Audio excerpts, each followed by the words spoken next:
The champagne glass shattered 3 seconds before I hit the floor. 200 people watched me collapse, 7 months pregnant, in my emerald dress, while the screen behind me showed my husband on one knee, proposing to another woman, on a yacht, yesterday. But here's what nobody in that ballroom knew yet. The affair? That was just the surface. The betrayal I could see? Nothing compared to what was hidden underneath. Because my millionaire husband, he wasn't who anyone thought he was. And the billionaire ex I left 12 years ago, he was about to expose a truth that would burn everything to the ground. They say you never really know someone until they show you who they are. Well, Nathan Harper was about to show me exactly who he'd been all along. And I was about to show him what happens when you underestimate a woman who has nothing left to lose.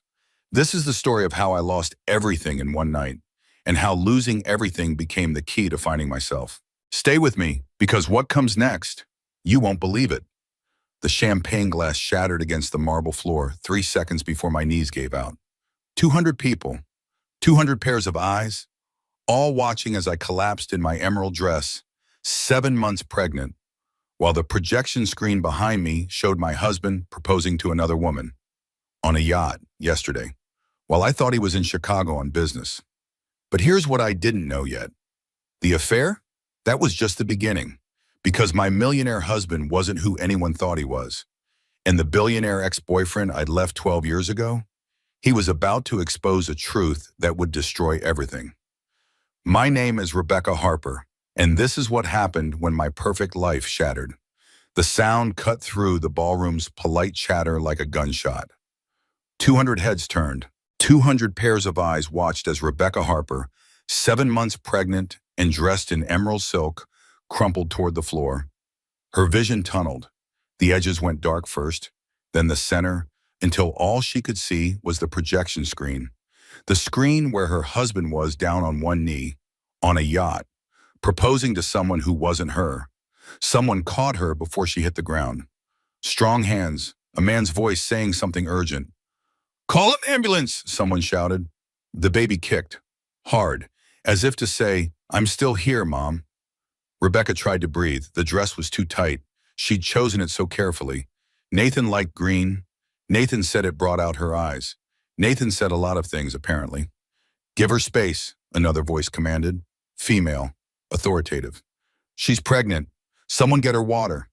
The screen was still playing. Nathan's voice. That voice she'd woken up to for 8 years. "Vivian Cross, you are the love of my life. Will you marry me?" The ballroom gasped.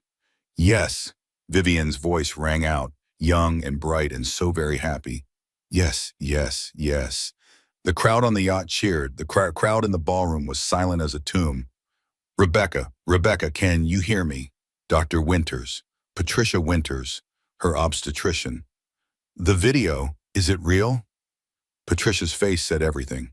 The pity in her eyes was worse than the betrayal on the screen. "Let's get you to the hospital.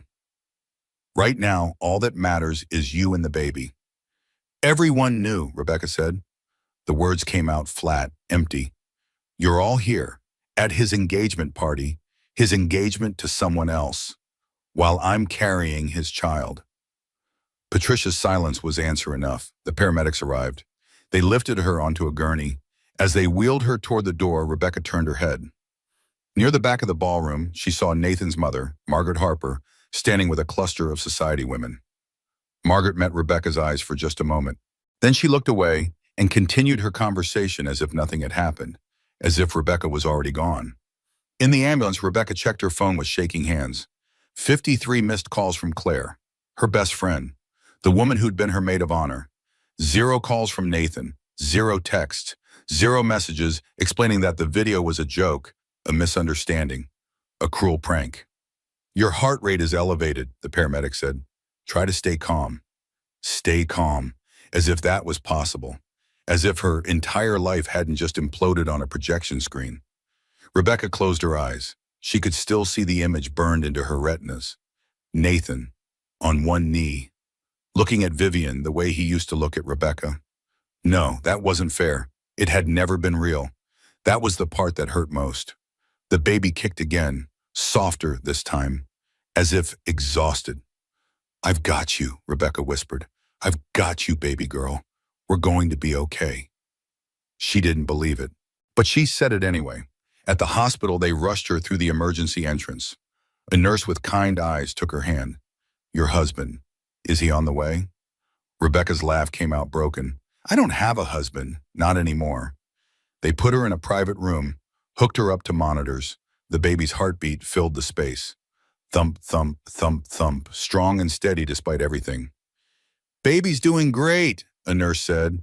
This one wouldn't meet Rebecca's eyes. She'd seen the video then. By now, the video was probably everywhere. Her phone buzzed, a text from a number she hadn't seen in 12 years. "Rebecca, I just saw the news. I'm so sorry. If you need anything, please call." James Thornton, her ex-fiancé, the man she'd left to marry Nathan, the man who'd been right about everything. Rebecca deleted the text. She couldn't think about James now, couldn't think about the roads not taken. The door opened. Claire walked in. Claire Rodriguez, corporate attorney, Rebecca's best friend since law school. Claire, whose face was blotchy from crying. "Don't," Rebecca said before Claire could speak. "Just don't." "I need to explain," Claire said. "How long?" Rebecca asked. "How long have you known?" Claire sank into the chair beside the bed. 2 months. 2 months. 8 weeks. 56 days of lies. I saw them together at that restaurant in North Beach. I confronted Nathan. He begged me for time, said he needed to handle it delicately, said you were pregnant and he didn't want to stress you. He was ending it by proposing to her on a yacht. "I know, I'm so sorry. I thought I was protecting you."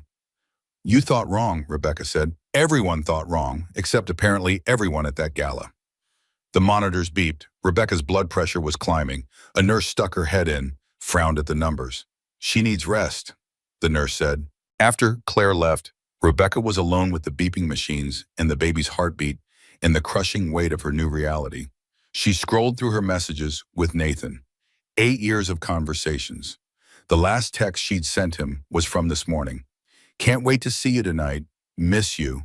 He'd replied, "Miss you too," while planning his engagement to another woman. The door opened again. This time it was Nathan. Finally, he stood in the doorway wearing his tuxedo from the engagement party. His bow tie was undone. His hair was messy. "Rebecca," he said, just her name, as if that explained anything. "Don't come closer," she said. Her voice sounded strange, cold. Nathan stayed by the door. "I can explain." "Can you? Can you explain how you proposed to your mistress while your 7 months pregnant wife thought you were in Chicago?" "It's complicated," Nathan said. "Vivian is pregnant," Nathan said. The words came out in a rush. "She's pregnant too." "I had to do the right thing." The room tilted. "She's pregnant. 4 months. I know how this looks." "The right thing," Rebecca interrupted. "What about your actual wife? What about your actual baby?" "That's what I'm trying to tell you. I want a divorce." There it was, the final blow, delivered in a hospital room with all the tenderness of a business transaction. "Get out," Rebecca said. "We need to discuss logistics." "Get out!" she was shouting now. "Get out! Get out! Get out!" Nurses rushed in. Nathan backed away. They sedated her. Just a little, the nurse promised, for the baby. As Rebecca drifted, she thought about the champagne glass shattering, how it broke into 1,000 pieces, how those pieces could never be put back together. She thought, "I'm not crazy. Everyone else is acting like this is normal, but this is it." Then she thought nothing at all. Rebecca woke to darkness and the sound of her phone buzzing. For one merciful second, she forgot. Then memory crashed back like a wave. 3:17 in the morning. 72 new notifications. The video had gone viral. Society scandal, millionaire real estate developer, pregnant wife. The comments were worse than she'd imagined. She must have done something wrong. Gold digger got what she deserved. Rebecca's hands shook. But there were sympathetic comments too. That poor woman. I hope she takes him for everything. If only they knew about the prenup. The prenup she'd signed 8 years ago at their engagement party. The prenup Nathan's lawyer had presented after 6 glasses of champagne. Because she was 25 and stupid. Another buzz. A text from James again. Rebecca stared at the message. James Thornton. The man she'd left because Nathan was exciting. Because Nathan was ambitious. Because Nathan promised her the world. She'd been so stupid. The door opened. Dr. Winters, Patricia, looking exhausted. I thought you'd be awake. How are you feeling? How do you think? Don't apologize. You're allowed to be angry. Everyone knew, Rebecca said. They all knew he was going to show that video. Patricia was quiet then. Not everyone knew about the video. Most people just knew there was an announcement. Nathan's mother organized the whole thing. A surprise, Rebecca repeated. Well, it was certainly that. Margaret Harper is a piece of work. But this is cruel even for her. Rebecca turned to look at Patricia. You knew about the affair. Patricia nodded slowly. I suspected. Vivian Cross is also my patient. When she came in and listed Nathan as the father, I couldn't say anything. Patient confidentiality. Another person who'd known. How many? Rebecca asked. How many people in this city knew? Does the number matter? Yes, because I need to know how much of a fool I've been. Patricia reached out, took Rebecca's hand. You're not a fool. You're a woman who trusted her husband. Human got me abandoned at 7 months pregnant. Human got you a baby, a healthy baby who needs her mother to be strong. I don't feel strong. Broken is how you feel before you heal, and you will heal. After Patricia left, Rebecca lay awake watching the sky turn from black to gray to pale blue. Sunday morning, she was supposed to have brunch with Nathan's mother today. Family, what a joke. Her phone buzzed. Sarah, her younger sister. I'm outside. They won't let me in because it's not visiting hours. I bribed a nurse. 2 minutes later, Sarah burst through the door. She looked at Rebecca and her face crumpled. Oh, honey, Sarah said, rushing to the bed. That did it? The tears Rebecca had been holding back finally came. Great, heaving sobs. Sarah held her, careful of the IV, careful of the baby bump. I hate him, Rebecca sobbed. I hate him so much. Good. Hate is good. Hate means you're not making excuses for him. Everyone knew Sarah. Claire knew for 2 months. Sarah pulled back. Claire knew. She saw them together, confronted Nathan. He asked for time to handle it delicately. He handled it with a yacht and a video camera. I'm going to kill him. Get in line. They sat together in silence. Then Sarah said, What do you need? Rebecca thought about it. What did she need? A home that wasn't Nathan's mansion. Money that wasn't Nathan's money. A life that wasn't built on lies. A lawyer, she said finally. I need a lawyer. Done. I know someone. David Crawford. He handles high-profile divorces. The prenup. Screw the prenup. There are always ways around prenups. Just call him. What's the worst that can happen? You're already at rock bottom. Rock bottom. That's exactly where she was. Okay. Call him. While Sarah made the appointment, Rebecca's phone buzzed again. Another text from James. I know you don't want to talk to me, I understand, but please know I'm here if you need anything. What Nathan did is unforgivable. You deserve better. You always deserve better. Rebecca stared at the message. James Thornton. The man she'd left because Nathan promised her the world. She'd been so stupid. But what Rebecca didn't know yet was that the pregnancy wasn't the only secret someone had been keeping. And when the truth finally came out, it would change everything. The hospital discharged Rebecca late Sunday afternoon. Sarah drove her straight to Sarah's apartment. Not to the mansion in Pacific Heights. Not to the home Rebecca had decorated with such care. You're staying with me, Sarah had said. No room for argument. Sarah's apartment was small. 1 bedroom, 1 bathroom. It was nothing like the mansion. But it was safe. But Rebecca couldn't rest. Her mind wouldn't stop spinning. Kept replaying the video. She picked up her phone, scrolled back through her text messages with Nathan. 8 years of conversations. She needed to understand when she'd stopped being real to him. January, a month ago, she'd texted, first ultrasound today. Baby is measuring perfect. Nathan's reply, sorry, sweetheart, Chicago deal is taking longer than expected. He'd never asked that night. She'd made excuses. November, 2 months ago, Thanksgiving. He'd arrived 2 hours late, smelling like perfume that wasn't hers. She'd noticed. She'd noticed and said nothing. September, 4 months ago, her birthday. She'd waited at the restaurant for 90 minutes. She should have known then. Rebecca's phone buzzed, a text from Nathan. We need to talk about the house. My lawyers will contact you tomorrow regarding logistics. Logistics, as if their marriage was a failed business deal. Another text came through. This one wasn't meant for her. The lawyer says the prenup is airtight. She gets nothing. Make sure the papers are ready by Monday. The sooner we can move on from this, the better. Rebecca stared at the screen, read the message again. She gets nothing. He'd meant to send it to someone else, his lawyer probably, or Vivian.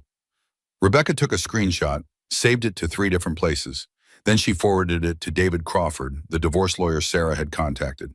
Thought you should see this. Can we move up our appointment? The reply came within minutes. Tomorrow morning, 9 o'clock. Rebecca opened her laptop, started making a list of everything she knew about Nathan's business. Every company name, every property, every deal she'd overheard, because she'd been a corporate lawyer once, before Nathan convinced her to quit. She'd been stupid to quit, but she wasn't stupid anymore.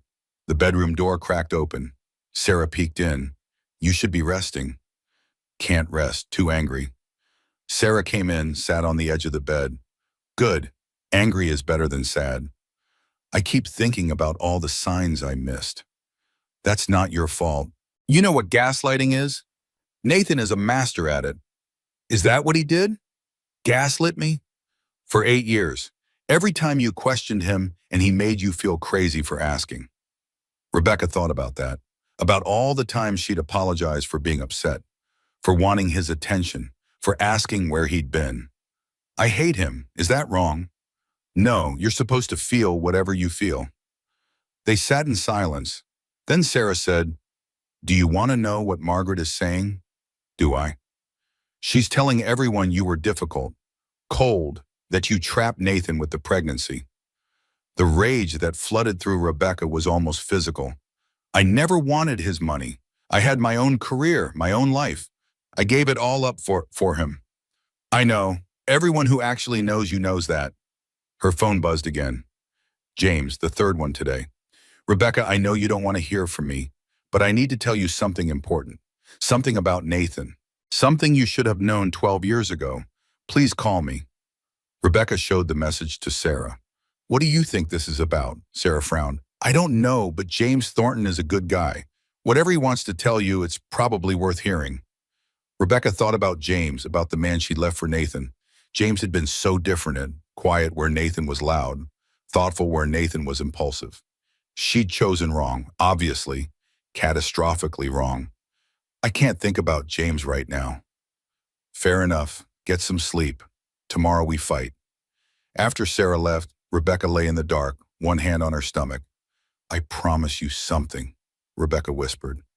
Whatever happens with your father, you will never doubt that you are loved. You will always be enough exactly as you are.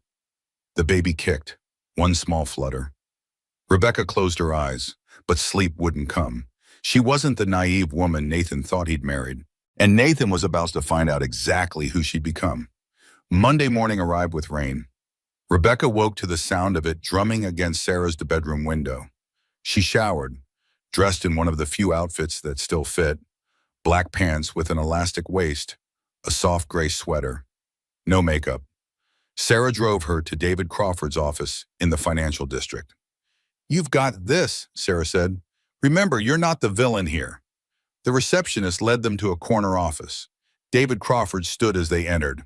He was 45, silver at his temples, sharp suit, kind eyes. Mrs. Harper, I'm sorry we're meeting under these circumstances. Please call me Rebecca. David nodded, opened a folder. I've reviewed the text message. I have to be honest. This is going to be difficult. How difficult? The prenup you signed is extremely thorough. In the event of divorce, you're entitled to spousal support for 1 year. $5,000 per month. After that, nothing. Or $5,000 per month. $60,000 total for 8 years of marriage. What about the house? The house is in Nathan's name, as are all the properties, all the investment accounts. You signed away your claim to everything. I was 25, I was drunk. I didn't read it properly. I understand, but Rebecca, you were a lawyer when you signed. Nathan's team will argue you knew exactly what you were signing. So that's it? 8 years and I get nothing? Not nothing. There's child support. $10,000 per month, possibly more. What about the affair? Doesn't that matter? David shook his head. California is a no-fault divorce state. The affair is irrelevant. Irrelevant. Nathan's betrayal was irrelevant. Rebecca's phone buzzed. 3 messages, all from unknown numbers. Is this the wife? You need to know your husband has been lying to everyone. Nathan Harper is a fraud. His company is built on stolen property. Ask him about James Thornton. You think the affair is bad? Wait until you find out what he did to get his first million. Rebecca showed them to David. This happens sometimes when a scandal goes public. Most of it is nonsense. What if it's not? Her phone buzzed again. James Thornton, calling. Rebecca stood up. I need to take this. She stepped out into the hallway, answered. James. Rebecca, thank you for answering. I know you don't want to talk to me. What do you know about Nathan? Your text said I should have known something 12 years ago. Silence. Then, can we meet? This isn't a conversation for the phone. They agreed on a cafe in North Beach. Rebecca went back into David's office. I need to postpone this. Something's come up. Sarah drove her to the cafe. If this is some kind of trick, you're not facing it alone. But when they arrived, Rebecca asked Sarah to wait in the car. Please, I need to do this myself. The cafe was nearly empty. James was already there. He stood when he saw her. 12 years. He'd aged well, still tall, still had that quiet confidence. But there were lines around his eyes now. Rebecca, you look pregnant and exhausted? Because that's what I am. They sat. A barista brought water. Thank you for coming. You said I was targeted. What does that mean? James looked down at his coffee. Do you remember when we were together? When I was working on my first patents? Yes, the algorithm for predictive logistics. Do you remember helping me with the patent applications? Rebecca nodded. She'd been in law school, had helped James with the legal paperwork. Those patents were worth a lot of money, are still worth a lot of money. I know, I read about your success. 6 months after you left me, my patents were copied. Someone had access to my early designs, sold that technology to my competitors. Rebecca's stomach dropped. Nathan. James nodded. Nathan. He made his first million selling my intellectual property. Everything he has, it all started with what he stole from me. But how? How did he get access? James looked at her, and Rebecca saw the answer in his eyes. Through you. You had all my files. Nathan must have copied them when you two started dating. The cafe tilted. No, I would have noticed. Would you? You were 21, in love. He was charming and successful, and he used you to destroy me. Rebecca couldn't breathe. I need air. She rushed outside. James followed. I'm sorry, I should have told you more gently. You're saying Nathan pursued me specifically to steal from you? Yes, I'm sorry, Rebecca. I should have fought harder to stop him. But I still loved you, and I knew if I went after Nathan, you'd be caught in the middle. So I let it go. Let it go, Rebecca repeated. She started laughing, the kind of laughter that bordered on hysteria. You let it go, and I married him. I married him thinking he loved me. But he never loved me. He targeted me, he had me. I was just a means to an end. Rebecca. No, I left you for him. I threw away what we had because Nathan Harper made me feel special. But I was never chosen. I was targeted. I was a mark. James stepped closer. It's not your fault. Nathan is a predator. It is my fault. I was so stupid. And now I'm 33 and pregnant and broke, and everyone was right about me. Stop, James said firmly. He took her shoulders. Listen to me. You are not stupid. You were young and targeted by a master manipulator. Rebecca looked up at him. Why are you telling me this now? Because you deserve to know the truth, and because Nathan needs to face consequences. For 12 years, I've watched him build his life on theft and lies. I let it go for your sake. But now he's destroying you. and I can't stand by anymore. What are you saying? I'm saying I'm ready to prosecute. I have proof, documentation, everything. But I need you to understand what that means. It means Nathan's entire empire could collapse. Do it, Rebecca interrupted. I don't care what happens to Nathan. Burn it all down. They stood there on the sidewalk, rain-soaked and determined. Nathan Harper had taken everything from her, but he'd made one critical mistake. He'd underestimated who she'd been before he broke her and who she was becoming now. Rebecca spent the rest of Monday in meetings, first with James's lawyers, then back to David Crawford's office, armed with new information. This changes things, David said. If Nathan's company was built on stolen property, the prenup might be voidable. Fraud in the inducement. Fraud in the inducement, Rebecca repeated. It means you were tricked into signing. Nathan married you under false pretenses. That could invalidate the entire agreement. Hope flickered in Rebecca's chest. How long will this take? David hesitated. Months. Possibly years. Nathan will fight back. But there is proof. I know, but cases like this get messy. Rebecca's phone buzzed. Sarah. Your things are packed. Nathan had them delivered to my apartment. He's changed all the locks. Of course he had. I need to go to the house. There are things I need. Rebecca, that might not be a good idea. I don't care. That's my home, my things. But even as she said it, she knew it wasn't true. The house had never been hers. James drove her to Pacific Heights, to the mansion on Broadway. Are you sure about this? No, but I'm doing it anyway. She approached the front door, tried her key. It didn't work. She rang the doorbell. The door opened. But it wasn't Nathan. It was Margaret Harper. Rebecca, what are you doing here? I live here, or I did until your son changed the locks. This is Nathan's house. You have no claim to it. My clothes are here, my personal belongings. Margaret smiled. It wasn't a kind smile. Your things have been packed and sent to your sister's apartment. I want to see for myself. Margaret blocked her path. I don't think so. Then Rebecca heard footsteps. A woman appeared, young, beautiful, pregnant. Vivian. She was living here already.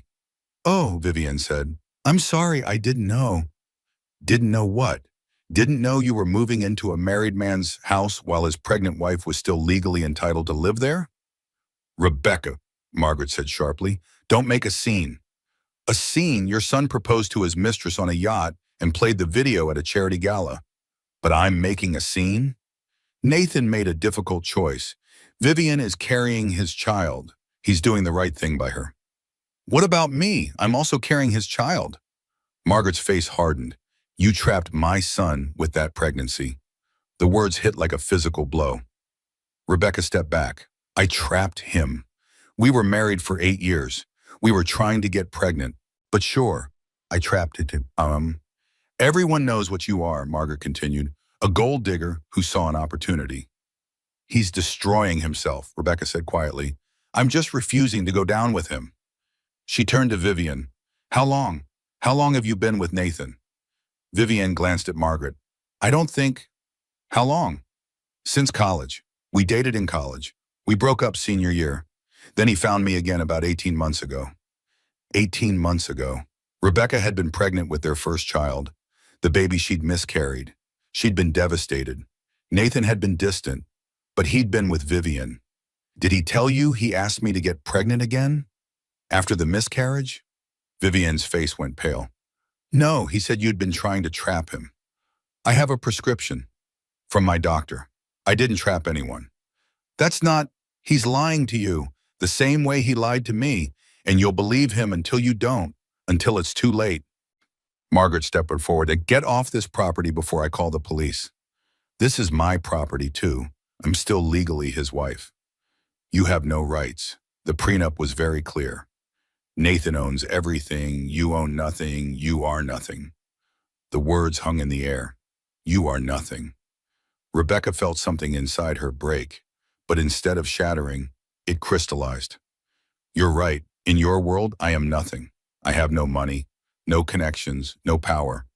But let me tell you something. You think money is power, But I was a lawyer before I was Nathan's wife, and I know things. I know about your son's business dealings. I know secrets that would destroy everything you've built. Are you threatening us?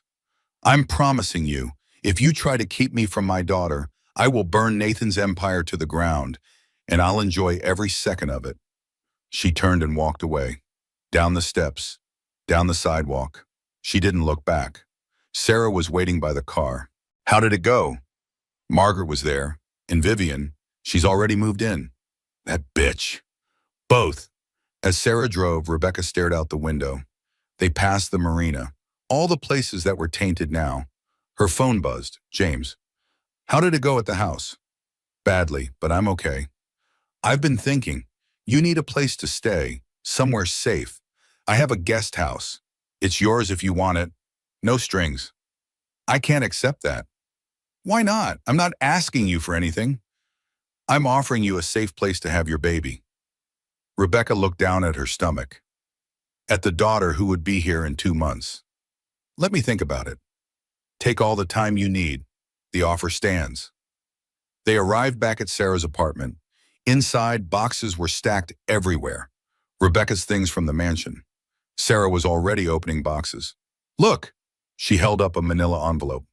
This was in one of the boxes, addressed to you. Rebecca took it. No return address. Inside was a flash drive and a handwritten note. You need to see this. Nathan isn't who you think he is. The truth is on this drive. Use it wisely. A friend. They plugged in the drive. It contained dozens of files, financial records, emails, photographs, all documenting Nathan's business dealings.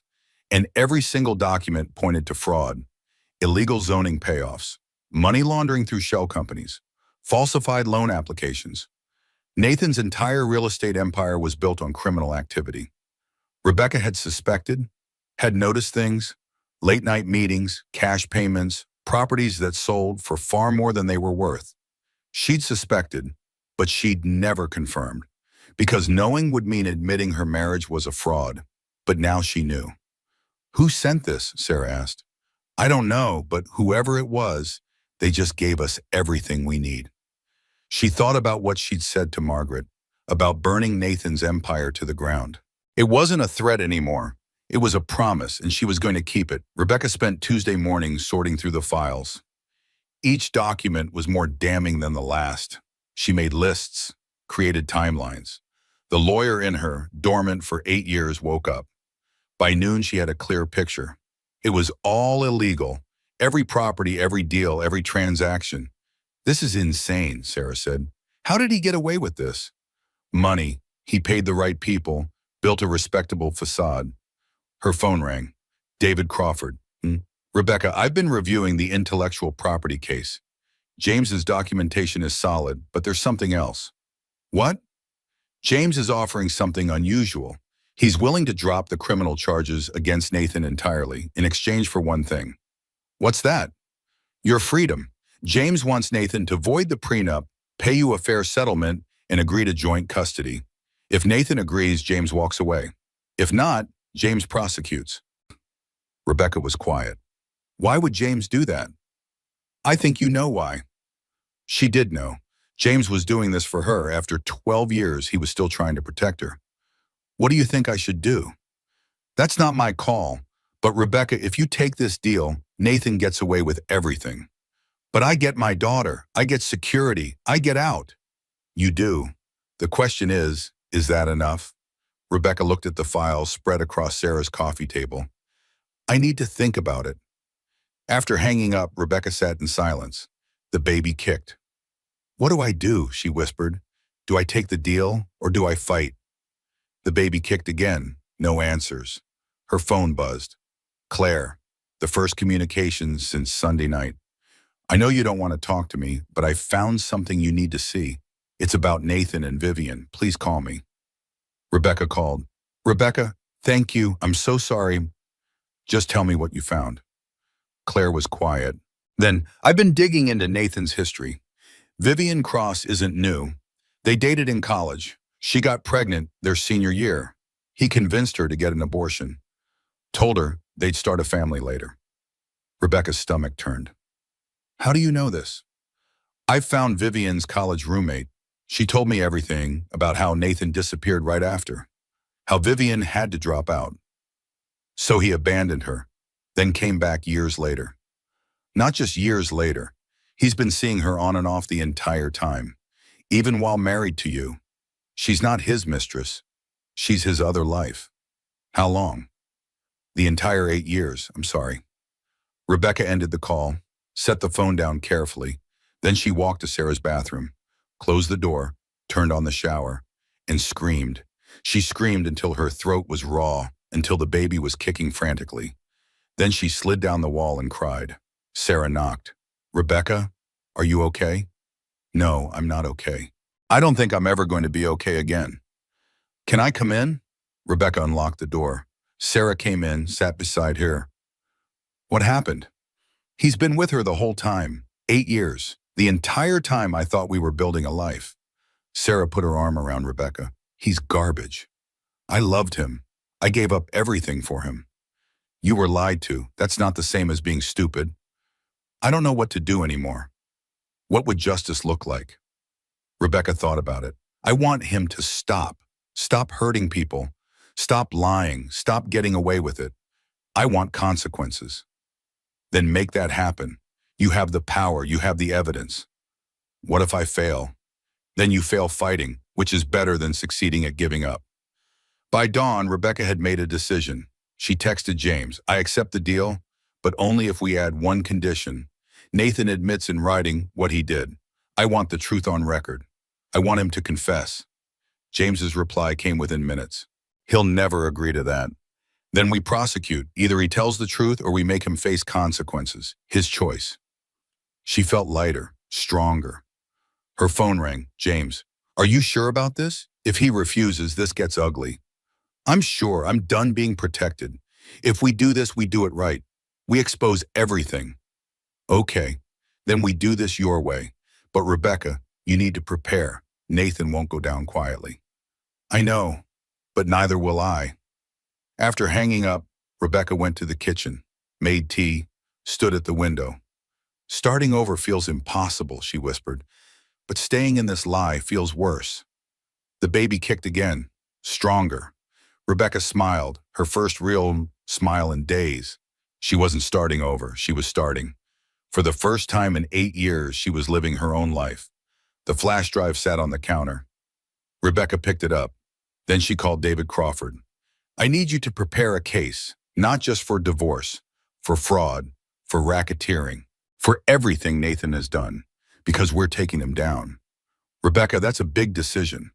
I've never been more sure of anything. Nathan Harper thinks he can erase me. He's about to find out how wrong he is. She hung up, set the flash drive down, picked up her laptop, and started writing.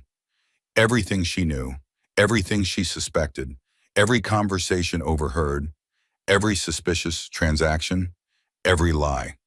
By dawn, she had 50 pages. She sent it to David, to James, to the IP lawyer. Then she texted Nathan. We need to talk tomorrow. 3 p.m., David Crawford's office. Bring your lawyer. This ends now. His reply came an hour later. Fine, but you won't like how this ends, Rebecca. She read it, deleted it, and smiled. Neither will you, she said out loud. Neither will you. Wednesday afternoon arrived gray and cold. Rebecca dressed carefully, a navy dress, pearl earrings, her hair pulled back. She wanted to look composed. Sarah drove her to David's office. You don't have to do this alone. I need to do this myself, but thank you. David met her in the lobby. Nathan just arrived. He brought 3 lawyers and his mother. Of course he did. They walked into the conference room. Nathan was already seated. He looked the same, handsome, confident, wearing his power-like armor. Next to him sat Margaret, ice cold in Chanel, and 3 lawyers. Nathan's eyes met Rebecca's. For just a second, something flickered. Then it was gone. Rebecca, he said. No warmth. Nathan, she replied, sitting down. Her hands were shaking. She folded them in her lap. One of Nathan's lawyers spoke. Mrs. Harper, we're prepared to offer you the terms outlined in your prenup. $5,000 per month for 1 year, plus child support. In exchange, you drop any claims against Mr. Harper. No, Rebecca said simply. I'm sorry. I said no. That agreement was signed under fraudulent pretenses. It's void. Nathan leaned forward. Rebecca, don't be difficult. You signed that prenup willingly. I was drunk at our engagement party. You handed me that prenup after 6 glasses of champagne. You still signed it. Actually, David interjected, intent matters, especially when the assets being protected were obtained illegally. The room went silent. Nathan's lawyer straightened. What exactly are you implying? I'm not implying anything. David opened a folder, slid documents across the table. Nathan Harper's real estate empire was built on stolen intellectual property. We have documentation proving Mr. Harper copied and sold proprietary technology belonging to James Thornton. Nathan's face didn't change, but Rebecca saw his hand tighten. That's absurd, Margaret said. My son built his business through hard work. Your son built his business through theft and fraud, and we can prove it. James Thornton is prepared to prosecute, unless Mr. Harper agrees to our terms. What terms? Complete financial disclosure, a fair divorce settlement, joint custody, and a written confession of how the business was actually started. Nathan laughed. You want me to confess to a crime? That's insane. Then we go to trial, Rebecca said. We air everything, the theft, the affairs, the fraud. All of it becomes public. You wouldn't. I would. In fact, I'd enjoy it. She pulled out her own folder, slid it across. This is documentation of your illegal business dealings. Zoning payoffs, money laundering, falsified loans, all spanning 8 years, which means I could potentially be held liable as your spouse. Nathan opened the folder. His face went pale. Where did you get this? Does it matter? It's real. And if you try to leave me with nothing, I go to the authorities. I hand them everything. I testify against you. Margaret stood. This is blackmail. This is justice. You told me I was nothing. I had no power, but you forgot something. Duh. She stood too, met Margaret's eyes. I was there for all of it. Every meeting, every deal, every phone call at 2 in the morning. I heard things, saw things, remembered things, and while you thought I was just a decorative wife, I was documenting, building a case. She turned to Nathan. You underestimated me. You thought I was stupid. Too in love to see, but I saw everything. I just chose not to act until you forced my hand. Nathan was staring at her like he'd never seen her before. Rebecca, don't try to charm me. Don't try to manipulate me. Those days are over. Here's what's going to happen, Rebecca continued. You're going to agree to a fair divorce settlement, joint custody, child support that reflects your real income, and you're going to sign a statement admitting how you started your business. And if I refuse, then James prosecutes. I turn over all the evidence to the DA, and you spend the next decade in prison. Your choice, blah, blah.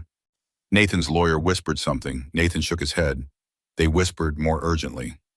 Finally, Nathan looked up. I need time. You have until Friday, 5 p.m. After that, the deal is off. She stood, started walking toward the door, then stopped. One more thing. Vivian Cross, you need to tell her the truth about me, about our marriage, about the fact that you asked me to get pregnant. She deserves to know who you really are. Nathan's mask finally cracked. Rebecca, please. I'm not doing this for you. I'm doing this for her because I know what it's like to believe your lies. She walked out. In the elevator, her legs finally gave out. David caught her. You did great, really great. Rebecca laughed shakily. I think I'm going to throw up. Deep breaths, the hard part is over. But Rebecca knew that wasn't true. The hard part was just beginning. Her phone rang. James, how did it go? I don't know. I laid out everything, but I don't know if that's enough. It's enough. Rebecca, can I see you? I need to talk to you about something. Not more bad news, please. Not bad news, but important. The cafe in North Beach, where James had told her about the theft. Okay, 30 minutes. James was already there. He looked tired, worried. What's wrong? James took a breath. After our last meeting, I started thinking about Nathan, about why he targeted you specifically. Because I had access to your files. That's what I thought. But then I realized something. Nathan could have gotten those patents through other means. There were easier ways. Rebecca frowned. Then why? Because it wasn't just about the patents, it was about you. I don't understand. James reached across the table, took her hand. Rebecca, do you remember that tech conference, spring of your senior year? Vaguely, you were speaking on a panel.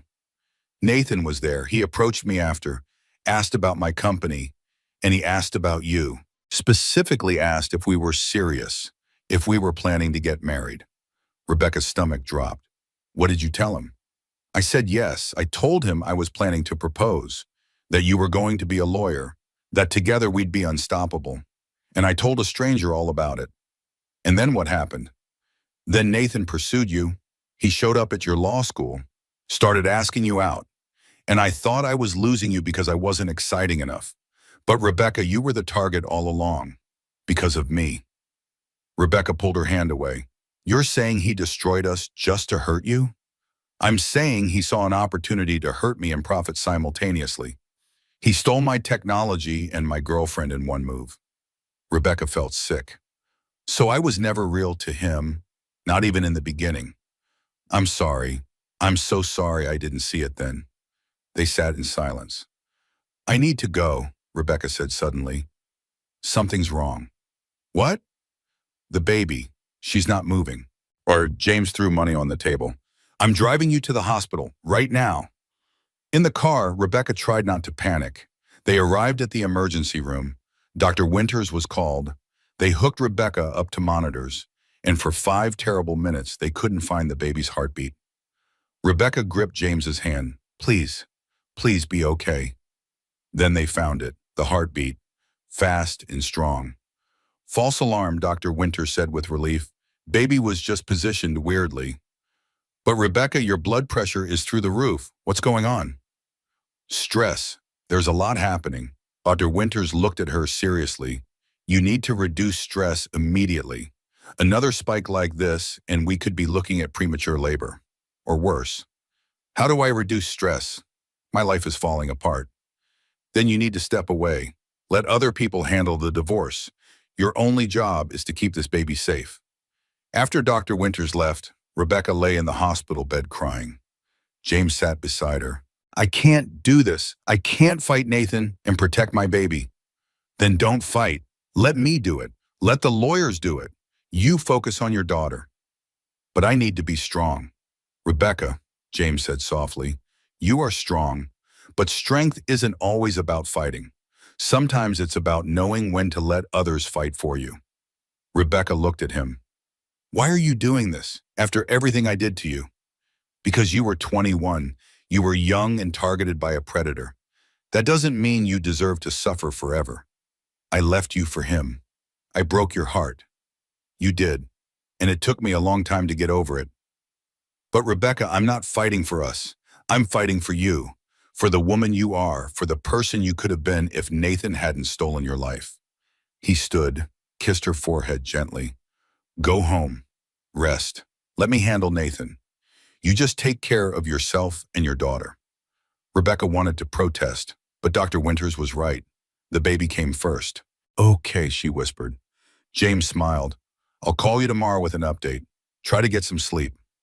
After he left, Rebecca lay in the darkening hospital room, her hand on her stomach, the baby's heartbeat filling the space. I'm sorry, she whispered. I'm sorry I brought you into this mess. But I promise you something. I promise you'll never doubt that you're loved. You'll always be enough. The baby kicked, small and strong and perfect.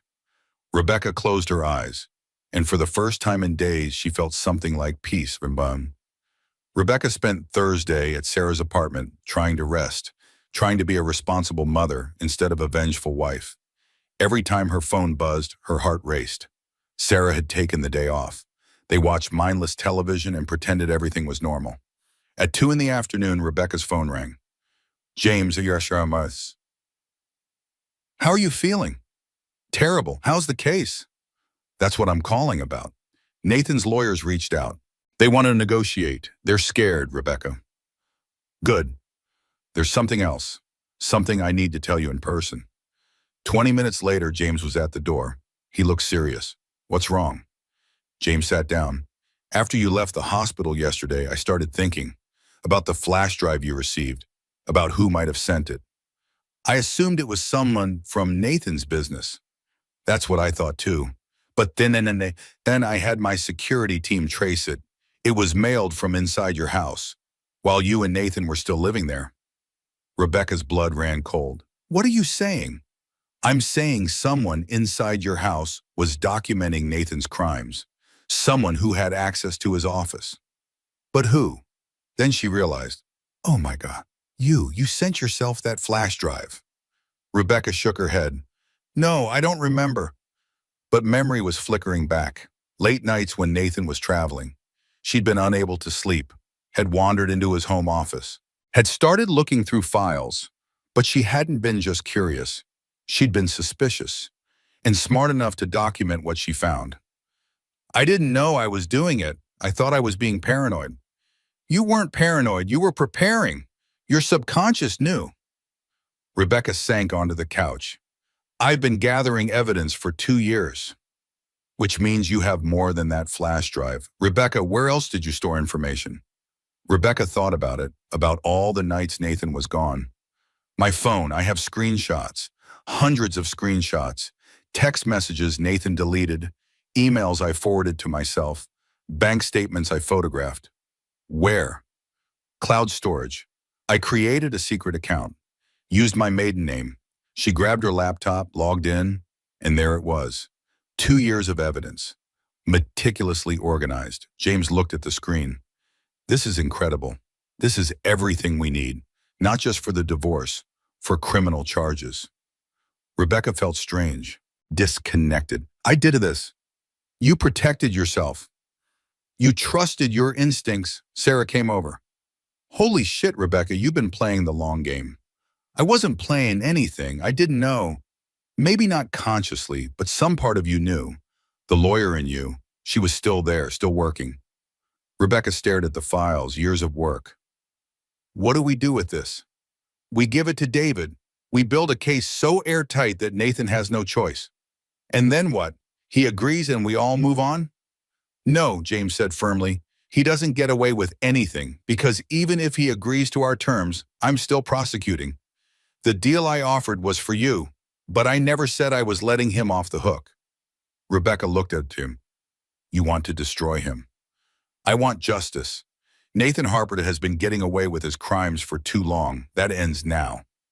Rebecca thought about what that meant. Nathan prosecuted. Possibly prison.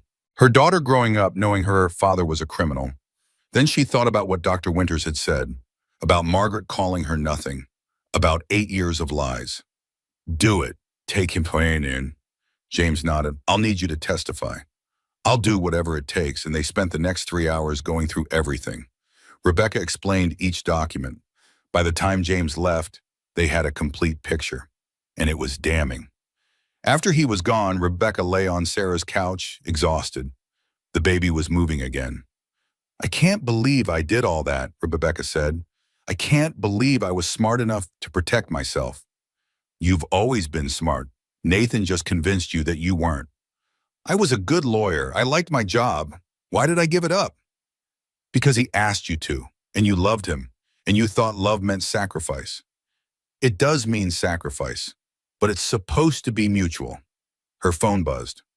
Nathan, we need to talk, not at lawyers' offices, just you and me. Please. Rebecca showed it to Sarah. Should I respond? Hell no, that's manipulation. Rebecca knew Sarah was right, but part of her wanted to hear what Nathan had to say. She typed back, say whatever you need to say through your lawyers. His response was immediate.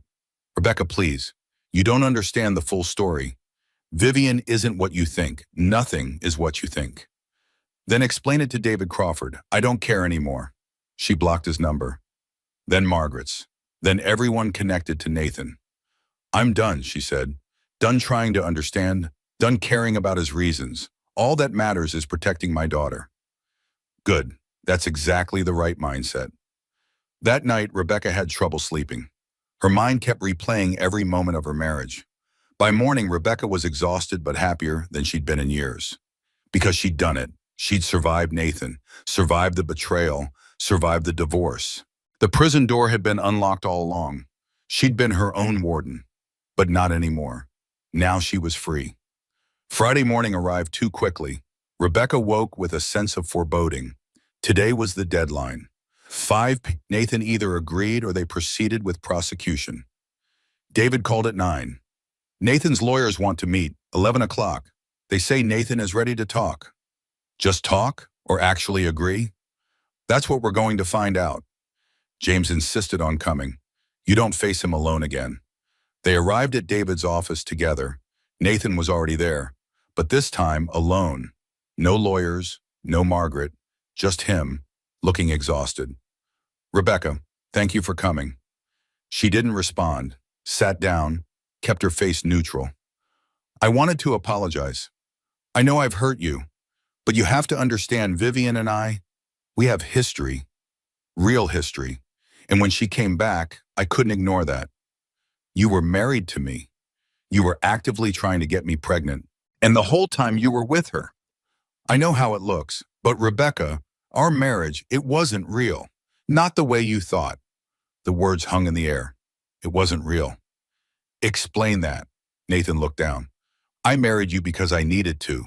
My business was struggling. I had a reputation issue. I needed someone respectable. You were perfect, smart, beautiful, from a good family. You made me look stable. Rebecca felt like she'd been punched. I was a prop. I cared about you, but I've always loved Vivian since college. I'm the mother of your child. In case you forgot, I'm 7 months pregnant. I know, and I'll support her. But Rebecca, you have to let me go. Drop this legal battle. Take the prenup settlement. No, she said. Rebecca, no, you don't get to confess that our marriage was fake and then ask me to quietly disappear. Nathan's face hardened. Fine. Then I'll file for full custody. I'll prove you're unfit. That the stress you're putting yourself through is dangerous. You'll lose. Will I? Rebecca, you collapsed at a charity gala. You've been hospitalized twice. You're living in your sister's 1-bedroom apartment. You have no income. Meanwhile, I have resources. Stability.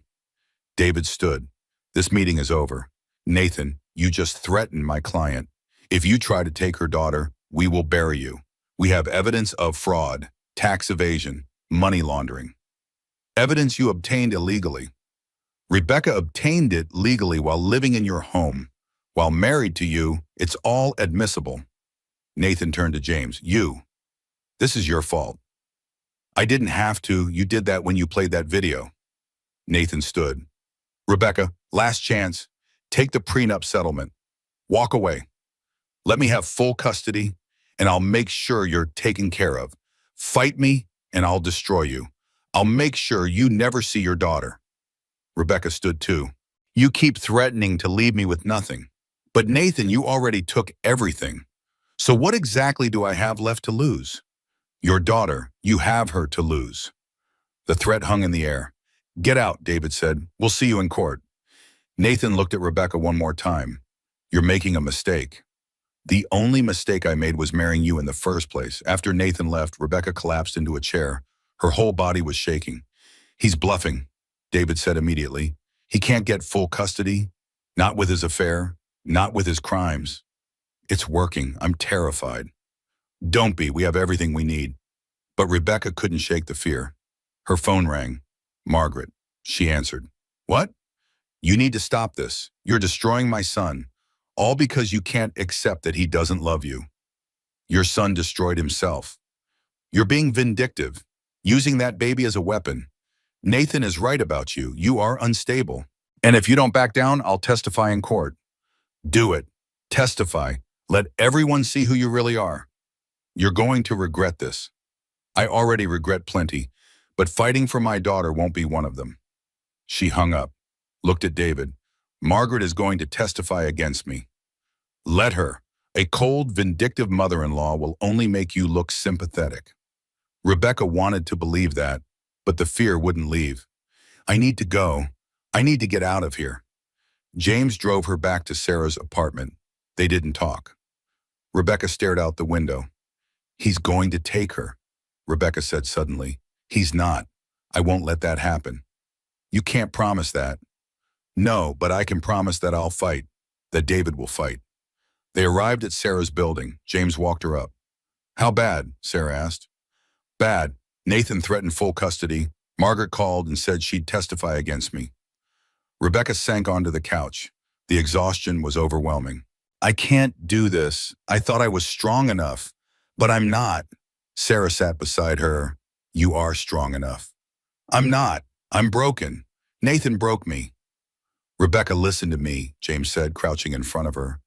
You are not broken. You're hurt. There's a difference. Hurt things can heal, and you will heal. How? One day at a time, 1 hour at a time. Rebecca closed her eyes, breathed, the baby kicked. She focused on that. I need to lie down. I'm so tired. Sarah helped her to the bedroom. Rebecca lay down. Sarah pulled a blanket over her. Sleep. I'll handle everything. Rebecca closed her eyes, and despite everything, she slept. She woke hours later to voices. Were Bushra and James talking quietly. She can't take much more. The stress is going to hurt the baby. I know. We need to end this quickly. Will he agree? I don't know. He's cornered, and cornered animals are dangerous. Rebecca sat up slowly. She looked at her phone. 6 p.m., past Nathan's deadline. The deal was off. They were proceeding with prosecution. She got up, walked into the living room. You're awake. How do you feel? Terrible, but I'll live. What happens now? Now we file charges, James said. Criminal and civil. How long? To file? A few days. To go to trial? Months. Months. Rebecca looked down at her stomach. She was due in 8 weeks. I can't wait months. I need this resolved before the baby comes. I need to know where we stand. Rebecca, no, I need this finished. David had joined them. We could push for an expedited hearing on custody, argue that the uncertainty is causing medical distress. Dr. Winters would support that. Do it. Do whatever it takes. The next week was a blur of legal meetings and doctor's appointments and sleepless nights. David filed for an emergency custody hearing. James's lawyers filed criminal charges. The media had a field day. Rebecca stopped reading the headlines, focused on staying calm, on protecting the baby. But Nathan wasn't making it easy. He filed his own emergency custody motion, claimed Rebecca was unfit due to mental instability, claimed she was using the baby as a weapon. The hearing was set for 10 days away. Dr. Winters was furious. This is unconscionable, creating this much stress for a woman in her 3rd trimester. Can you testify to that? Absolutely. On the 8th day, Rebecca got a phone call from Vivian. Please don't hang up. I need to talk to you. Rebecca almost hung up, but something in Vivian's voice stopped her. Fear. What do you want? I need to meet with you. There's something you need to know, something about Nathan. I'm not interested in Nathan's excuses. This isn't an excuse. It's a warning. Please, just meet me. Rebecca thought about it, about what Dr. Winters had said about stress. But Vivian's voice didn't sound like an ally. It sounded scared. Fine, tomorrow, 10 a.m., that cafe in North Beach. Meh, she told James and David. They both advised against it. It could be a trap. Or she actually has information we need. Then I'm coming with you. I'll wait outside. The next morning, Rebecca arrived with James. He sat near the door while Rebecca went to the corner booth where Vivian was waiting. Up close, Vivian looked terrible, pale, exhausted. Thank you for coming. Rebecca sat down. You have 10 minutes. Talk. Vivian took a shaky breath. I didn't know about you, Nathan told me you two were separated, that you were only staying married for tax purposes. And you believed him? Yes, because that's what I wanted to believe. Because I've loved him since college. So why are you here? I realized he's been lying about everything. She pulled out her phone, showed Rebecca text messages. These are from Nathan's other phone. Rebecca read them. Her blood ran cold. Nathan was texting multiple women, promising them relationships, all while engaged to Vivian and still married to Rebecca. There are at least 3 others. We're not special. We're just the 2 who got pregnant. Rebecca looked up. How did you get these? I finally did what I should have done months ago. I looked through his things, found this phone in his car, and I found something else too. She pulled out a folder. Inside were financial documents, offshore accounts, shell companies, evidence of Nathan hiding money. He's broke, or nearly broke. The real estate empire? It's mortgaged to the hilt. He's been living on credit and lies for years. It's a Ponzi scheme. Rebecca stared at the documents. This can't be right. He asked me to invest my family's money, $200,000. I gave it to him 3 weeks ago. It's gone now. Why are you telling me this? Because he's going to do the same thing to you. In court, he's going to claim he's wealthy and stable, but it's all lies. And if he gets custody, he won't be able to afford anything. Rebecca looked at the documents again. You're going to testify to this. It wasn't a question. Yes, I'm going to testify. I'm going to tell them everything. How he lied about you, how he's been with other women, how he scammed my family. Why, what's in it for you? Nothing, except maybe I can save your daughter from the childhood I'm condemning mine to. A father who's a criminal. Tears were streaming down her face.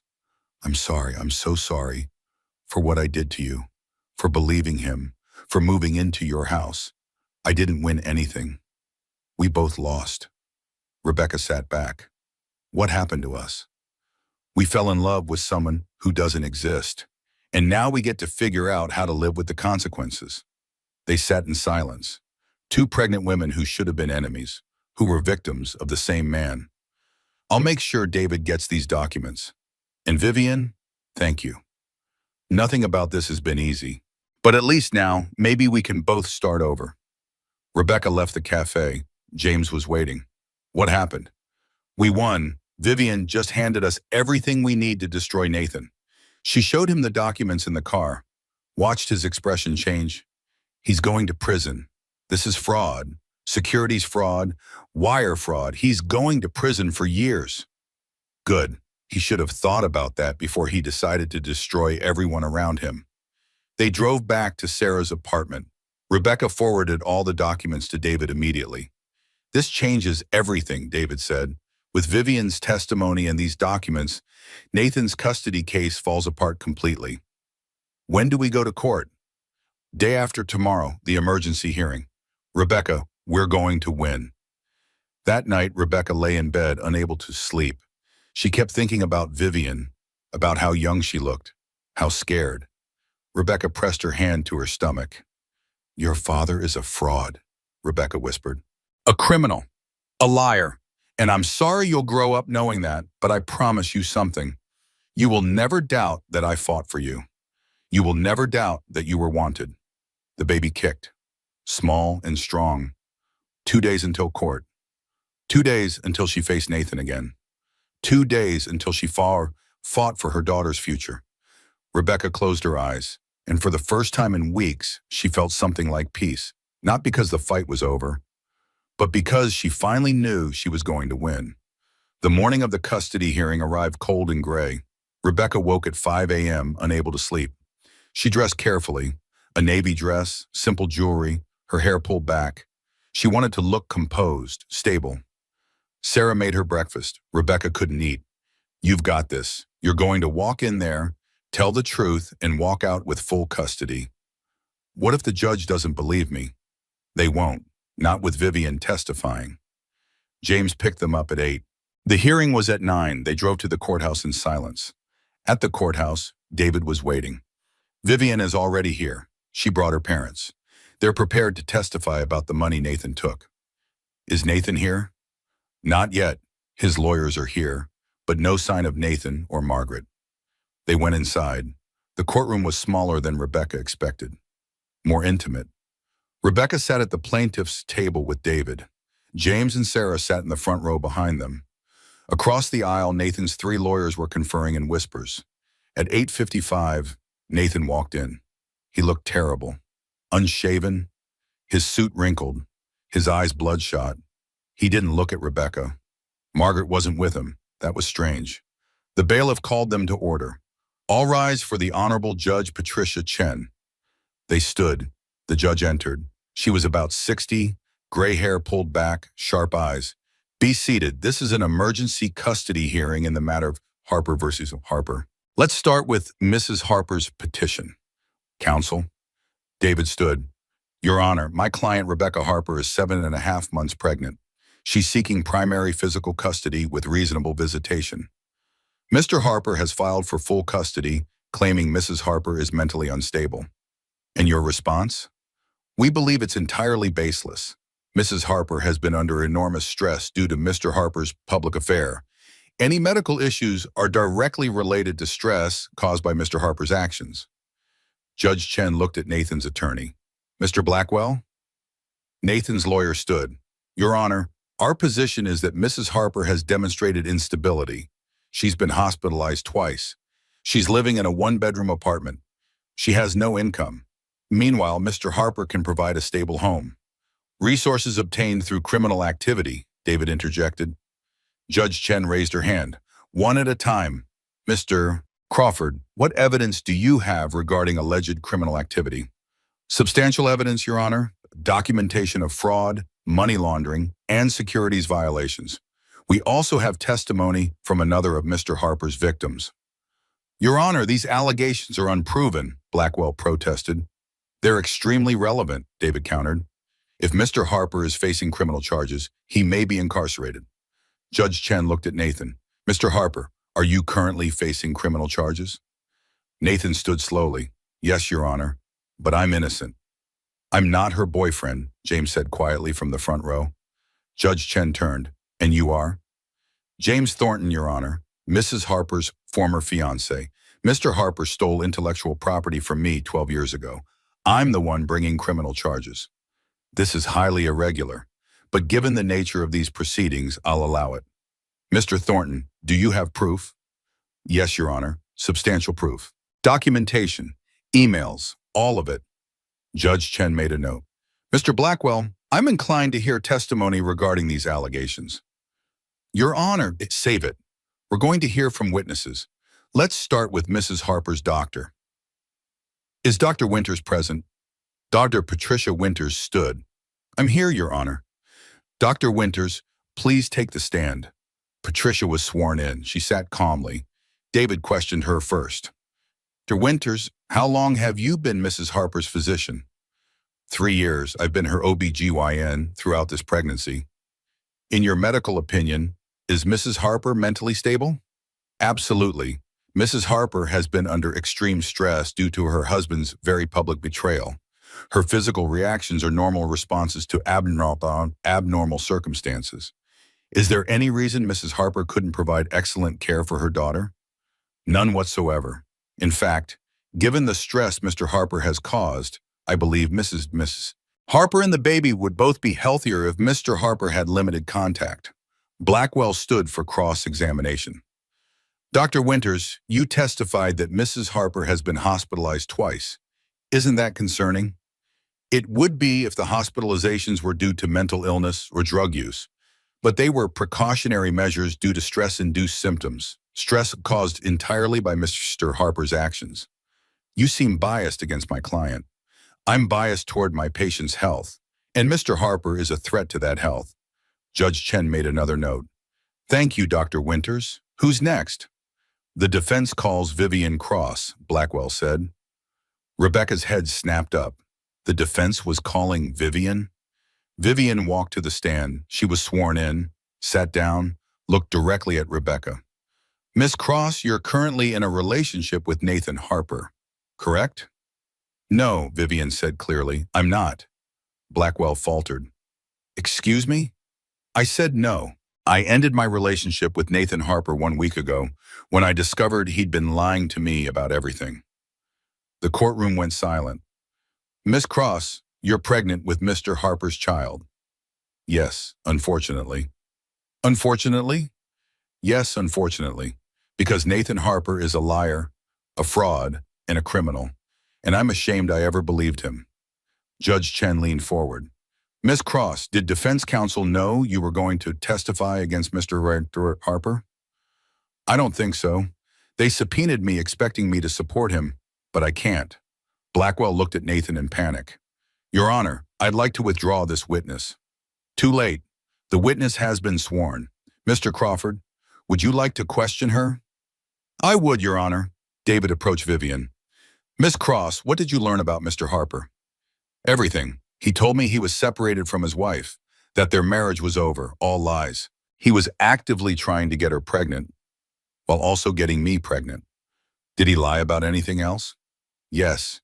He told me he was wealthy, that he could provide for me and our baby, but he's broke. He scammed my family out of $200,000. She pulled out documents, handed them to David. These are his real financial records, offshore accounts, shell companies, proof that he's been running a Ponzi scheme for years. The courtroom erupted. Nathan's lawyers were on their feet. Judge Chen was banging her gavel. Order, Mr. Crawford, where did these documents come from? From Mr. Harper's personal files. Miss Cross obtained them legally as his fiancée. Your Honor, these were obtained without permission, Blackwell protested. They were obtained by someone Mr. Harper gave access to his home and files. I'll allow it. Miss Cross, continue. There's more, Vivian said. She looked at Rebecca. I'm sorry, I should have seen through him sooner. I should have questioned his story about you, but I wanted to believe I was special. I was an idiot. You weren't an idiot, Rebecca said quietly. You were targeted, same as me. Judge Chen didn't reprimand Rebecca. Instead, she said, Miss Cross, do you believe Mr. Harper should have custody of either of his children? No, I don't. He's a danger to everyone around him. He destroys people, uses them, throws them away. I don't want my daughter anywhere near him. And Rebecca's daughter deserves better too. Thank you, Miss Cross. Vivian walked past Nathan. He reached for her arm. She pulled away. Don't touch me. Don't ever touch me again. Judge Chen banged her gavel. Mr. Harper, sit down. Mr. Blackwell, do you have any other witnesses? Your Honor, we need a recess. Denied, we're finishing this today. Any other witnesses? No, Your Honor. Mr. Crawford, one more witness, Rebecca Harper. Rebecca stood on shaking legs, walked to the witness stand, was sworn in, sat down. Mrs. Harper, tell the court about your marriage. Rebecca took a breath. I thought it was real. I thought we were building a life together. I gave up my career for him, my friends, my identity, and the whole time he was lying to me. What did he lie about? Everything. He told me he loved me while being with Vivian. He told me he wanted our baby while plotting to leave me. Everything about our marriage was a lie. Are you mentally unstable, as Mr. Harper claims? No, I'm hurt. I'm angry. I'm grieving the life I thought I had. But I'm not unstable. I'm human. And I'm fighting for my daughter because she deserves a mother who will protect her. Things Nathan Harper is incapable of. No further questions. Blackwell stood for cross-examination. Mrs. Harper, isn't it true that you're currently homeless? I'm staying with my sister. That's not homeless. You have no income. I have a law degree and 8 years of experience. I'll find work after my daughter is born. Mr. Harper can provide so much more. Mr. Harper can provide nothing, Rebecca interrupted. He's broke. He's facing criminal charges. He's about to lose everything. I may not have much, but what I have is real. It's honest. It's mine. And that's more than Nathan has ever had. Blackwell sat down. He had nothing left. Judge Chen looked at Nathan. Mr. Harper, do you want to testify? Nathan stood slowly. No, Your Honor. Very well. I'm prepared to rule. In the matter of custody, I find in favor of Mrs. Rebecca Harper. She is granted primary physical custody. Mr. Harper is granted supervised visitation, pending the outcome of criminal charges. Rebecca's knees went weak. She'd won. Furthermore, I'm referring these financial documents to the district attorney. Mr. Harper, you should obtain criminal counsel immediately. The gavel came down. Court adjourned. Rebecca stepped down from the witness stand. Sarah rushed forward, hugged her. James was there too. You did it. You actually did it. We did it, Rebecca corrected. She looked at David, at James, at Vivian, who was gathering her things. All of us. Nathan was being escorted out by his lawyers. He looked broken, destroyed. For a second, Rebecca felt something like pity. Then she remembered the video, the humiliation, the 8 years of lies. The pity evaporated. Let's go home, Rebecca said, then stopped. Actually, I don't have a home. Yes, you do, James said quietly. The guest house, it's yours, no strings, just a safe place for you and your daughter. Rebecca looked at him, at this man who'd never stopped protecting her. Okay, thank you. They walked out of the courthouse together, into the gray San Francisco morning, into an uncertain future. But for the first time in months, Rebecca felt something like hope. She'd fought, she'd won, and her daughter was safe. Everything else, she could figure out. One day at a time. 3 days after the custody hearing, Rebecca moved into James's guest house. It was small but perfect. 1 bedroom, 1 bathroom, a tiny kitchen, big windows overlooking a garden. Sarah helped her unpack the few belongings she had, clothes, books, the ultrasound photos she'd kept hidden from Nathan. This is nice, really nice. It's temporary, just until I figure out what's next. Sure, Sarah said, in a tone that meant she didn't believe that. James had left a basket on the counter. Fresh bread, fruit, tea, a note that said simply, "Welcome home." Rebecca's eyes stung. She blinked hard. She was tired of crying, but the tears came anyway. He's a good man, James. He's always been a good man. I know. That's what makes it worse. I threw away a good man for someone who was only pretending to be good. You were 21. You were allowed to have made mistakes. This was a pretty big mistake. And you survived it. You're here. You're safe. Your daughter is safe. That's what matters. After Sarah left, Rebecca explored her new space. It was strange living alone. She hadn't lived alone since college. She'd never just been Rebecca. By herself, for herself. It was terrifying and liberating in equal measure. Her phone buzzed. David Crawford. Rebecca, I have news. The DA is moving forward with charges against Nathan. Fraud, securities violations, money laundering. They're expecting an indictment within the week. How long could he go to prison for? 15 to 20 years, if he's convicted on all counts. 20 years. Rebecca tried to imagine that. Her daughter would be an adult by the time Nathan got out. How do you feel about that? I don't know. Part of me wants him to suffer, to face consequences. And the other part? The other part feels sorry for him, which is stupid. Pity and justice aren't mutually exclusive.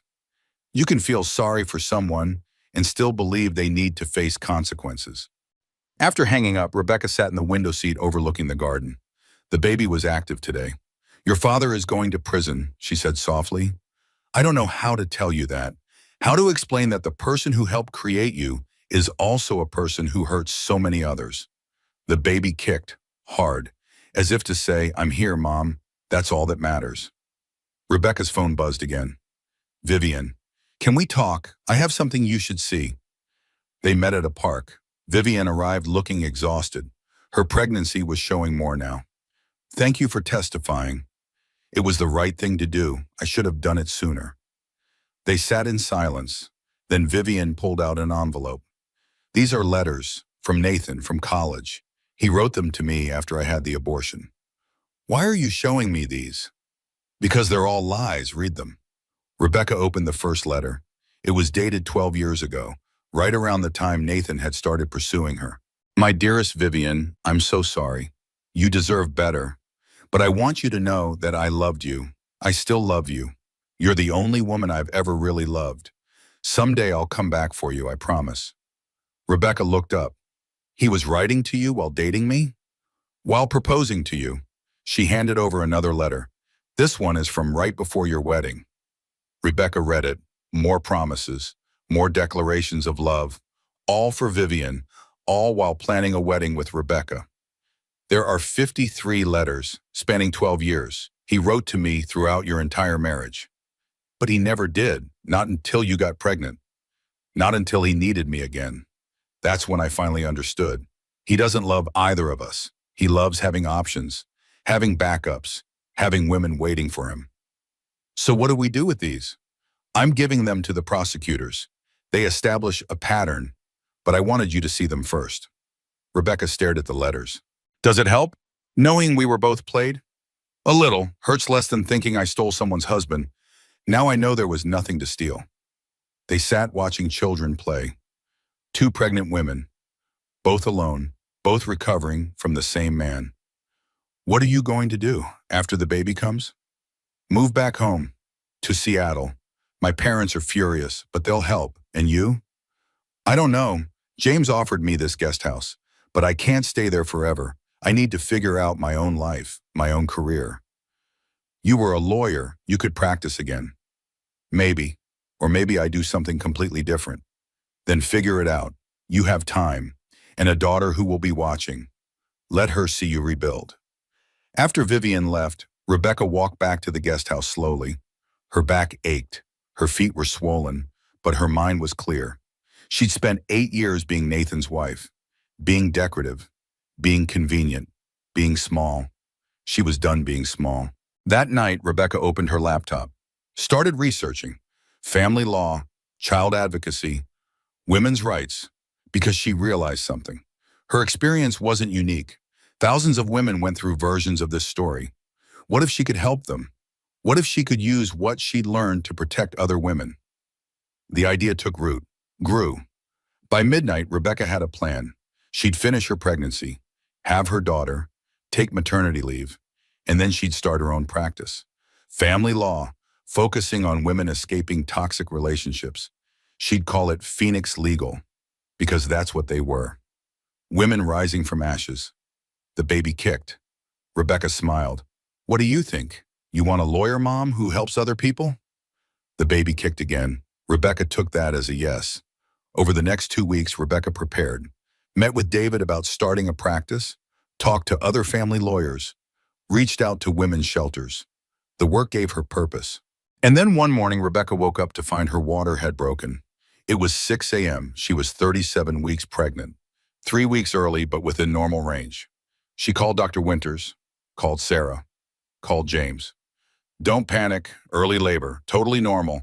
Come to the hospital when contractions are 5 minutes apart. By 8 a.m., the contractions were regular. By 10 a.m., Rebecca was in the car with James. You've got this. You're the strongest person I know. I don't feel strong. I feel like I'm being split in half. That's just childbirth, totally normal. Have you given birth? No, but I'm here and I'm not leaving.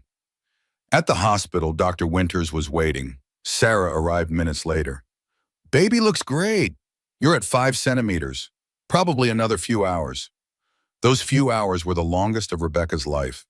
The pain was intense, all-consuming. Sarah held one hand, James held the other. They took turns talking to her, distracting her. I can't do this. Ooh, I can't. It's too much. You can, Sarah said firmly. You've survived worse. You survived Nathan. You can survive labor. Nathan was easier. Debatable, Sarah muttered. At 2 p.m., Dr. Winters checked her again. 10 centimeters. It's time.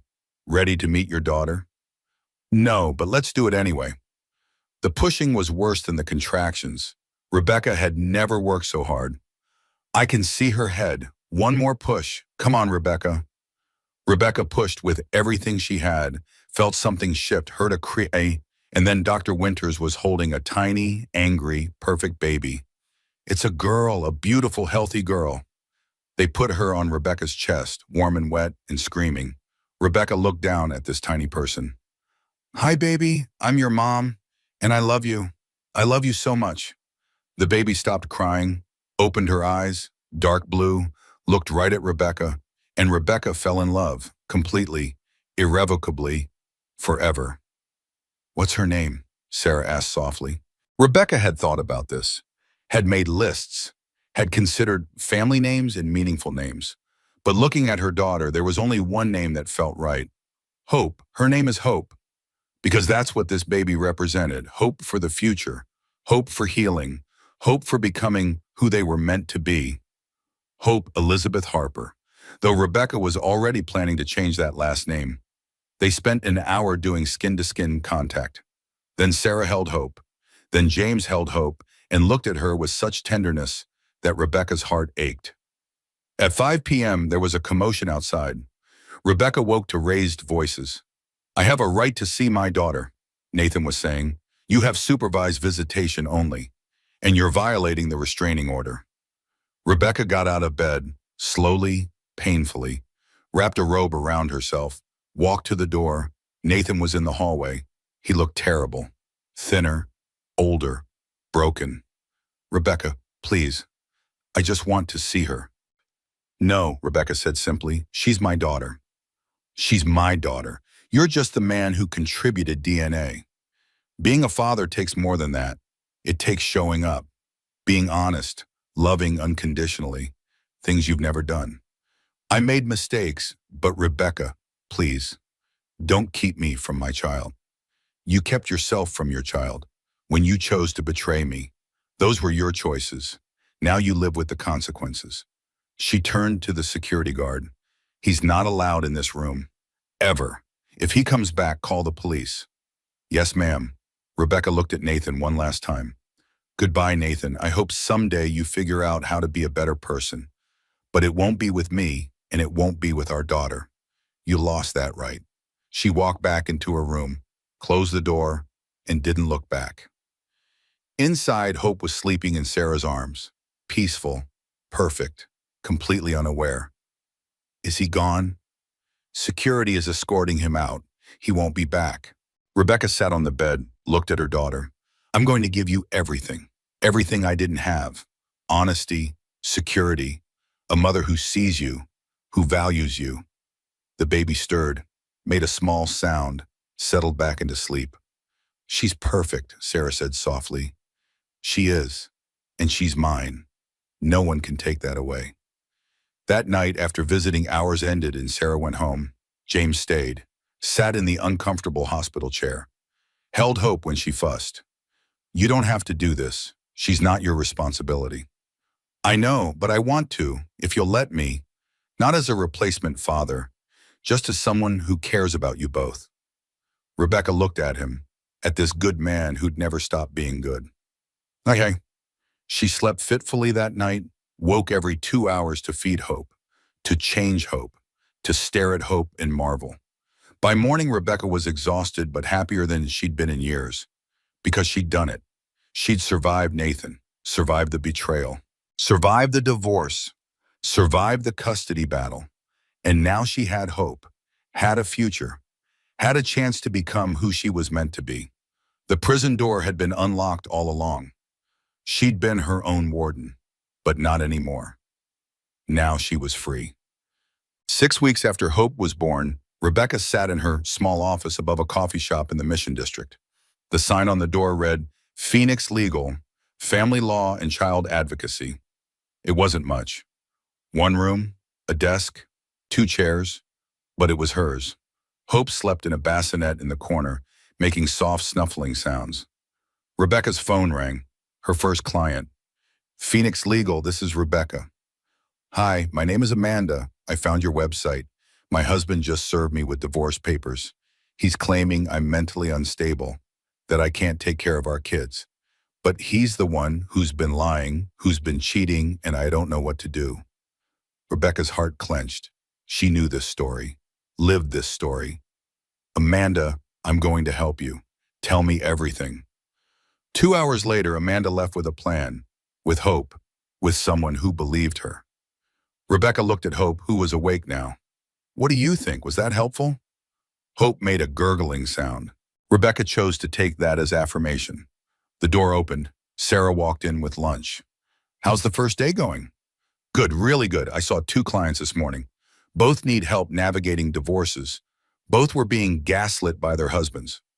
"But they're not. They're not. They're just being manipulated." They ate together while Hope dozed. Rebecca's phone buzzed. A text from James. "How's opening day? Want to celebrate tonight? I'll cook." Rebecca smiled. Over the past 6 weeks, James had become a fixture in their lives. Not a boyfriend, not yet, just someone who showed up. "He's good for you. You know that, right?" "I know, but I'm not ready for anything romantic." "That's okay too. You don't owe anyone romance. You just owe yourself healing." At 3 p.m., David Crawford stopped by, brought flowers. "Congratulations. This is wonderful, Rebecca." "Thank you for everything." He handed her an envelope. "This is the final divorce decree. You're officially no longer married to Nathan Harper." Rebecca took the envelope, held it. It felt lighter than it should have. 8 years of marriage, reduced to paper. How do you feel? Free, terrified and lost and uncertain about everything, but free. That's a good place to start. After he left, Rebecca opened the envelope, read the decree. It was done, really done. She was no longer Rebecca Harper. She was Rebecca Winters again. Her phone buzzed, a news alert. Nathan Harper sentenced to 15 years in federal prison. Rebecca read the article. Nathan had pleaded guilty, would serve 15 years, be eligible for parole in 10. By the time he got out, Hope would be 10 years old. Rebecca closed the article, felt nothing, no satisfaction, no grief, just nothing. Nathan was someone who'd happened to her, but he wasn't who she was, wasn't who she'd become. That evening, Rebecca went to James's house for dinner. He'd made pasta, simple food, comfortable. Hope was fussy. Rebecca walked with her, bouncing gently until she settled. You're good at that. I'm figuring it out, day by day. They ate together, talked about Rebecca's first day, about the office, about the clients. I'm proud of you for everything you've built. I'm not sure I've become anything yet. I'm still figuring out who I am. You're a survivor, a fighter, a mother, a lawyer. That's more than most people figure out in a lifetime. After dinner, they sat in James's living room, Hope sleeping between them. Can I ask you something? Anything. Why did you help me? After everything I did to you, why did you come back? James was quiet. Then, because you needed help. And because the woman I loved 12 years ago is still in there somewhere, even if you can't see her yet. I'm not that woman anymore. That woman was naive, trusting, stupid. That woman was young and hopeful and kind. Those aren't bad things.